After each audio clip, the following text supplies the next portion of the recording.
when I was 10 and a half years old. I was diagnosed with type 1 diabetes. Nobody in my family or myself knew what's type 1 diabetes.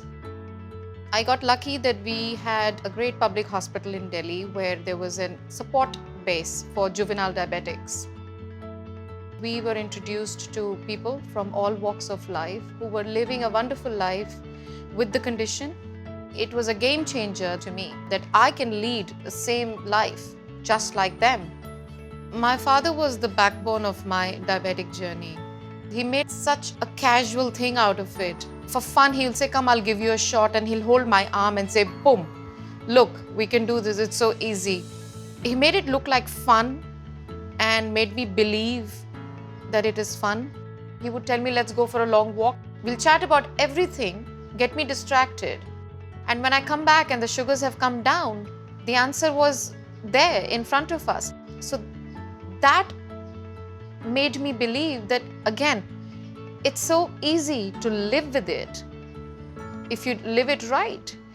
And he was the one who introduced me to the walking and a sense of exercise to manage this condition. Then came a phase when I met this gentleman, Krish. I had a lot of apprehensions in my mind. It's a blessing that I met him because he didn't make me spend a minute on those apprehensions. We both did know that the tentativeness was there, but personally for me it was never an issue. So I think we just went on with it and built our life around it, with it, through it. Yeah, we've been going good. When it comes to exercise, Krish is my partner in crime. When we go walking, what he does, he would run a stretch and then come back and walk with me. He makes interval training out of it. So that way we both motivate each other. Whatever meals I put up on the table, my family supports, they enjoy and eat it. Whatever is on the table, they all find joy in it. And that's how I get a return motivation to do more. We never kept diabetes away from kids either.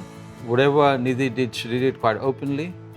They're curious, they ask, "What is it?" We explain that she's checking her blood sugars, and when they're high, you bring them down, and when they're down, you bring them back to normal. They get it that it's a condition that you'd have to manage if you have it, and you build it into your lifestyle. When Mom asked for her glucometer, I drop everything and run like lightning. My children now have a good understanding and awareness of the condition that I live with. The older one, he understands when it's a high blood sugar. He understands when it's a low blood sugar. One day he wouldn't let my husband have a sweet drink in the fridge because he says that's the last one left here for Mama's hypo. For the younger one, he does understand that if the tubing in my pump is jutting out, he's not supposed to touch it. If he would pull it out and all I have to say is do this to remind him, and then he would just say, "Oops, Mommy will fall sick." I never touch Mama's pump and glucometer.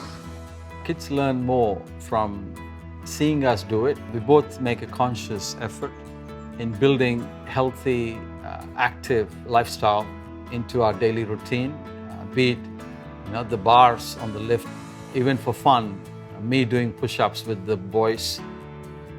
We've all gone down for a walk and we are coming up in the lift, and I'll check my step tracker and I'm, for example, on 9,500 steps. Then I'll tell the boys, "Okay, you all go up and I will finish my 500 steps and come." My older one might give me company at times. "Mom, it's only 500 steps, I'll come with you." My son, if he says at dinner table, I feel like having a Sprite, I tend to say, "Why don't you have it at lunchtime? Because why do you need sweet at night?" Or if he's reaching out to an extra garlic bread, when he's finished his dinner, I would correct him saying, "Have a glass of water, you finished your meal, and see if you're still hungry." Over the years, I've had many people, when they know that Nidhi has diabetes, react by saying, "Oh, is she okay?" That's actually adding more stigma to diabetes. It's probably because they didn't know enough about it. We take opportunity to educate them or to let them know what it is. The response that we look for is, I hope he or she is managing fine. Because I was taking my insulin shot on a flight. I was on the aisle seat and there's a gentleman next to me. And he probably had never seen something like that. And I said, yes, I'm fine. I'm just taking my insulin. And don't worry, these are not drugs. How do we deal with things like that? How do we address this stigma? I think the most important thing we can do is spread awareness. The day we, people living with diabetes, destigmatize the whole thing, others watching us will do the same.